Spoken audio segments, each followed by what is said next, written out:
नमस्कार। मैं रेखा धीमान। मैं अपने इस चैनल पर छात्रों के लिए तो बहुत सारी चीज़ें डालती ही रहती हूँ और जो उनके लिए बहुत उपयोगी भी रहती हैं।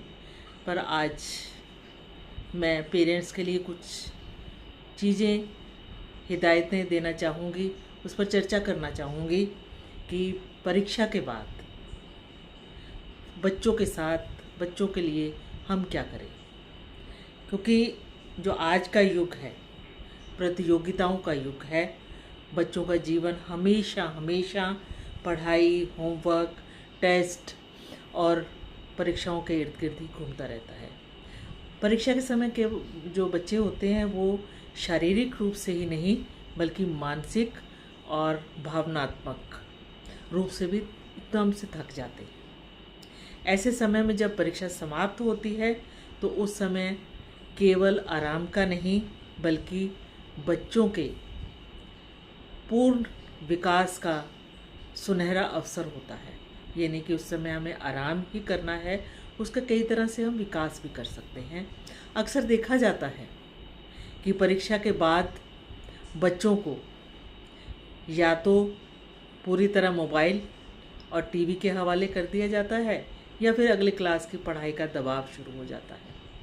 दोनों ही स्थितियों में बच्चे के लिए हमें क्या करना चाहिए, उसका मानसिक विकास अगर ऐसे होगा तो उचित रूप से नहीं हो पाएगा। परीक्षा के बाद बच्चों को रचनात्मक जो एक्टिविटीज़ रहती हैं उसमें और उनके जो इंटरेस्ट है और उनकी पर्सनैलिटी को पहचानने और निखारने का ये समय होता है। क्योंकि इस समय वो किसी दबाव में नहीं होते, तो हमें उस पर ध्यान देना चाहिए। परीक्षाओं के बाद रचनात्मकता की क्यों ज़रूरत है? क्योंकि परीक्षा के दौरान या परीक्षा से पहले बच्चा एक जो फिक्स टाइम टेबल होता है, सिलेबस होता है, समय सीमा होती है, अंक प्रणाली में वो बंधा होता है। क्योंकि इतने मार्क्स चाहिए, इतने आपको सिलेबस कंप्लीट करना है, ये सब होता है।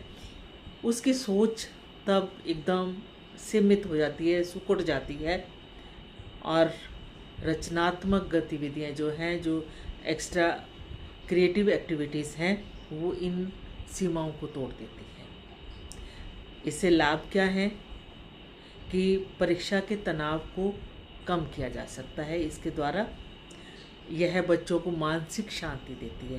क्योंकि वो बिज़ी तो होंगे पर उसके लिए उस पर ये नहीं होगा कि मार्क्स आएंगे, आपको पढ़ना है, पास होना है, अच्छे अंक लेने हैं।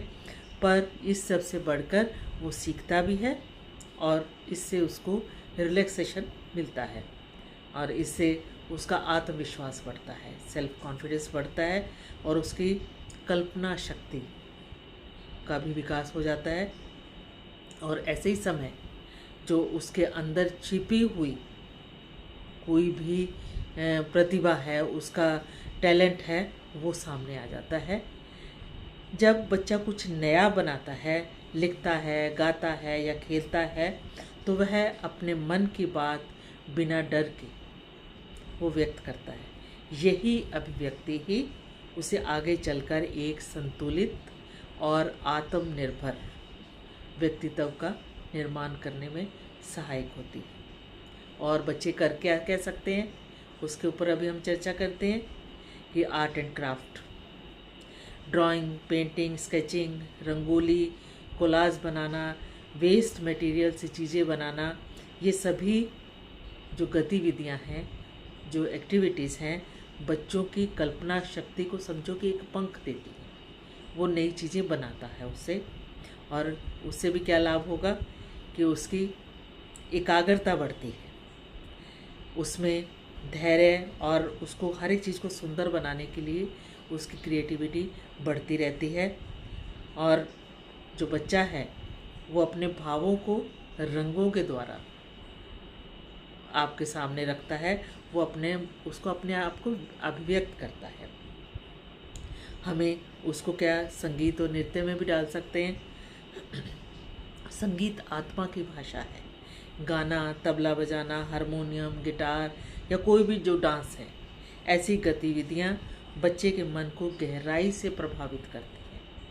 उनमें क्रिएटिविटी तो बढ़ती है, एकाग्रता भी बढ़ती है, उससे मानसिक तनाव कम होता है और आत्म अभिव्यक्ति जो अपने आप को शो करने के लिए, जो अपने आप को दिखाने के लिए, ये उसमें उसको अवसर मिलता है। कोई बच्चा अच्छा गाना गाएगा तो उसको प्रेज़ करेंगे तो अपने आप उसका सेल्फ कॉन्फिडेंस बढ़ेगा और जो इमोशनल संतुलन भी उसका बढ़ता है इससे। इसी दौरान हम क्या कर सकते हैं, परीक्षाओं के बाद में लेखन और पठन, राइटिंग और रीडिंग, जो सबसे ज़रूरी भी है, आगे काम भी आती रहती है, पर यहाँ पर हम बिना उसको किसी डर के सीखने के लिए प्रेरित करेंगे। कहानी लिखना, कविता लिखना, डायरी लिखना, आप बच्चों को बोलिए कि आप रोज़ जो करते हैं डायरी लिखिए, और अपने अनुभव साझा करना या अच्छी किताबें पढ़ना भी बच्चों के बौद्धिक विकास को बढ़ाती है।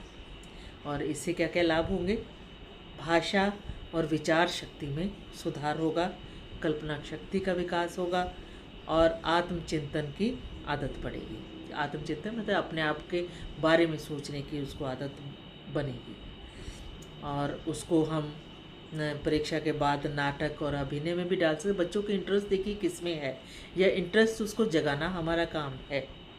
बच्चा जो उसको नाटक में रोल प्ले है और कैसे डायलॉग्स बोलने हैं और ऐसी गतिविधियां बच्चों को मंच पर बोलने का साहस देती है। उसका फ़ायदा ये होता है कि उसका जो भी डर होता है, स्टेज फियर जिसको बोलते हैं, वो दूर होता है। सेल्फ कॉन्फिडेंस तो हर एक एक्टिविटी में बढ़ता ही है और सामाजिक कौशल का भी विकास होता है। खेल कूद और शारीरिक गतिविधियाँ, खेल केवल शरीर के लिए नहीं बल्कि मन के लिए भी बहुत ज़रूरी है। Cricket, football, badminton, yoga, cycling, ये बच्चे अगर करते हैं, फ्री माइंड से करते हैं तो एकदम जोश पर आते हैं। वो सेहत के लिए भी अच्छा है, शारीरिक स्वास्थ्य के लिए अच्छा है, टीम वर्क और अनुशासन उसके लिए भी वो सीखेंगे। हार जीत को स्वीकारने की क्षमता बढ़ेगी और लाइफ स्किल्स बच्चों को परीक्षा के बाद जैसे गार्डनिंग सिखाओ, बागवानी, पौधों की देखभाल कैसे करते हैं, और जो छोटे छोटे घर पे खाना बनाने के लिए भी उनको प्रेरित करो। खाना क्या, जैसे सैंडविच बनाना है, चाय बनाना है, दूध गर्म करना है, ऐसी चीज़ें उस समय बच्चों को सिखाओ। DIY जो प्रोजेक्ट्स होते हैं वो करवाओ, सिलाई या सफाई, अपने जैसे अलमारी ठीक करो या बुक्स उसको जो एक्स्ट्रा उसको निकालो या उसको अच्छे से रखो। इस काम के लिए भी आप बच्चों को प्रेरित करें, ज़बरदस्ती नहीं कि आज ये करना ही है, नहीं, उसको प्रेरित करो कि ये आज हम करेंगे। और इससे उनमें जिम्मेदारी की भावना बढ़ेगी, रिस्पॉन्सिबिलिटी की भावना उसमें आएगी और जो वास्तविक जीवन है, रियलिटी से वो जोड़ेंगे। और जो पेरेंट्स हैं इस समय बहुत बड़ी भूमिका निभाते हैं। बच्चों की रचनात्मकता, जो क्रिएटिविटी है, तभी खिलती है जब पेरेंट्स उसके सहयोगी बनते हैं। नियंत्रक नहीं, मतलब उन पे ऐसे नहीं कि कंट्रोल करने वाले, बल्कि उसके साथ देने वाले।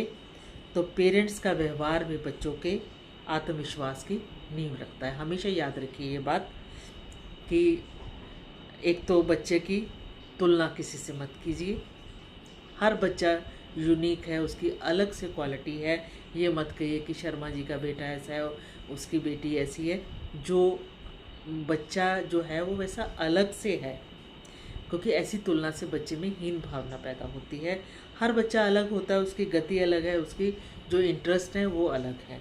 उनके इंटरेस्ट को देख के उसको जगाना है और बच्चे की रुचि मतलब इंटरेस्ट को पहचाने कि किस में है। ये नहीं कि जो आज बताया, मैम ने बताया कि चलो जी अभी तुमने ये करना है, नहीं।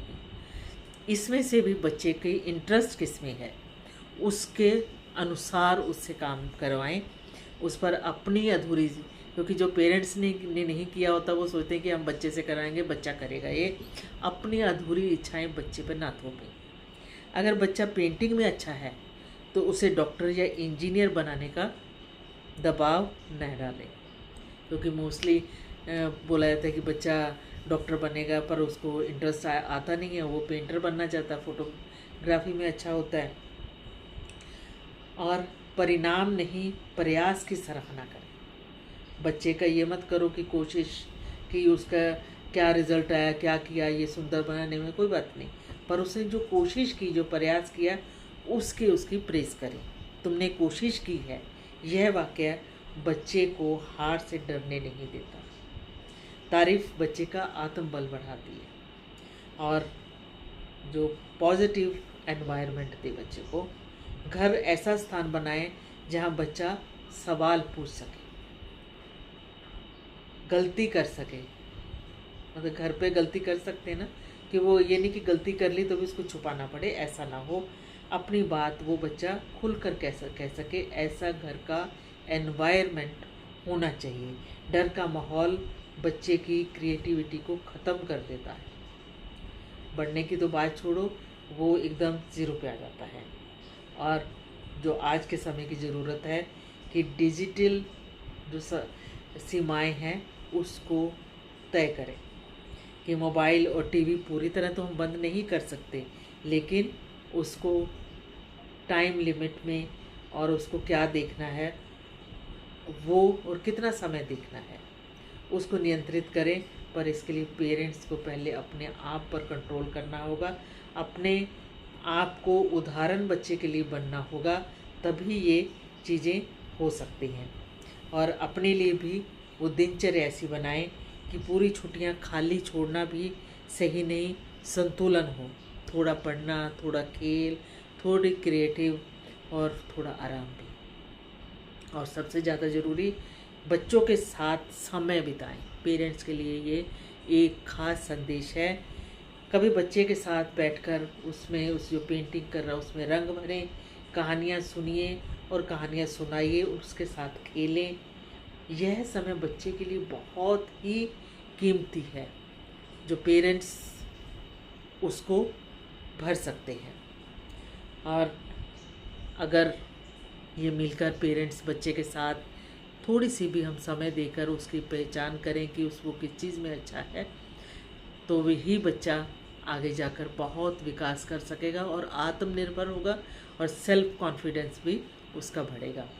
तो मुस्कुराते रहिए, आगे बढ़ते रहिए, बच्चों को प्यार से उनका साथ देते रहिए, जो सबके लिए ज़रूरी है, बच्चे के विकास के लिए। क्योंकि हम जो भी कार्य करते हैं, हम सोचते हैं कि हमारा बच्चा अच्छा नागरिक बने, अच्छा इंसान बने, पर पेरेंट्स अगर साथ देंगे तो क्या नहीं कर सकते।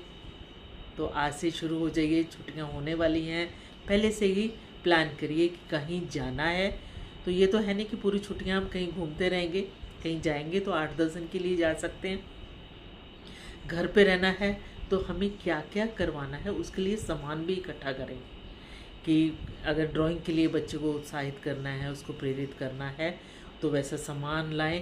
पहले खुद करें सामने बैठकर, और फिर बच्चा अपने आप उसकी तरफ बढ़ेगा। अगर उसको म्यूज़िक के लिए तो कोई इंस्ट्रूमेंट उसको ला के दें, पहले उसके इंटरेस्ट देखें और उससे काम करवाएं। तो तैयार हो जाइए, छुट्टियां शुरू होने वाली है। पेरेंट्स, आपके लिए टास्क है अभी, बच्चों के साथ दीजिए और खुश रहिए।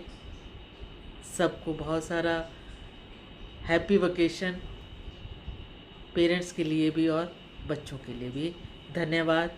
मेरे इस चैनल पर आप बने रहिए और यही आप दूसरे पेरेंट्स को भी भेजिए और इस चैनल को सब्सक्राइब कीजिए। कमेंट कीजिए कि आप छुट्टियां कैसे बिता रहे हैं, आप बच्चों को किस किस बात के लिए प्रेरित कर रहे हैं। जल्दी ही फिर आपसे मिलूँगी। धन्यवाद।